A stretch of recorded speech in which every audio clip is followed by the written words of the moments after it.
Hai lagi, kembali lagi di sudut jendela ini.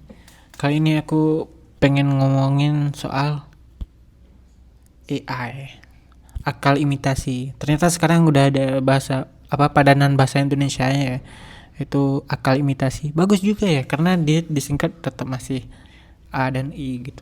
Nah, ngomongin AI ini pasti sampai sekarang masih banyak pro kontra ya, karena AI dianggap mengganggu kreativitas manusia, apalagi sampai dianggap bisa menggantikan profesi manusia. Tapi aku orang yang ada di tengah-tengah lah, jadi 50-50 gitu, karena secara nggak langsung pasti kita juga menggunakan AI dan itu terbantu, dan itu membantu kita.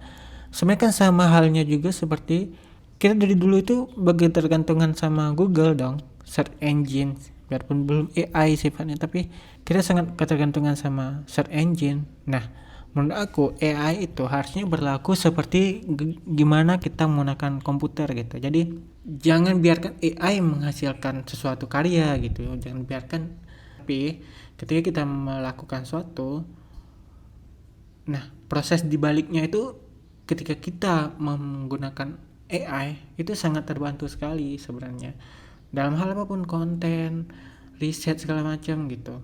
Jadi hal-hal seperti riset, ide, atau mencari sumber informasi dan yang lain itu sangat memudahkan kita, sehingga ketika hasil yang kita bikin itu kita bikin sendiri, tapi di balik itu riset-riset, data dan semuanya bisa kita andalkan AI. Itu sangat membantu sebenarnya. Jadi tergantung seperti apa kita menggunakan AI itu sendiri. Karena aku sendiri sebenarnya bahkan ngelakuin juga hal-hal kayak bikin gambar pakai AI, karena kadang kalau ketika di imajinasi aku tuh ada sebuah visual kayak gini, aku minta AI untuk bikin, yang mana kayaknya setahun 2 tahun yang lalu tuh sangat jelek dan sangat buyar gitu, nggak seperti apa yang aku bayangin. Tapi semakin kesini tuh semakin bagus. Kayak aku ngebayangin suatu visual, ketika kita terjemahin dengan bentuk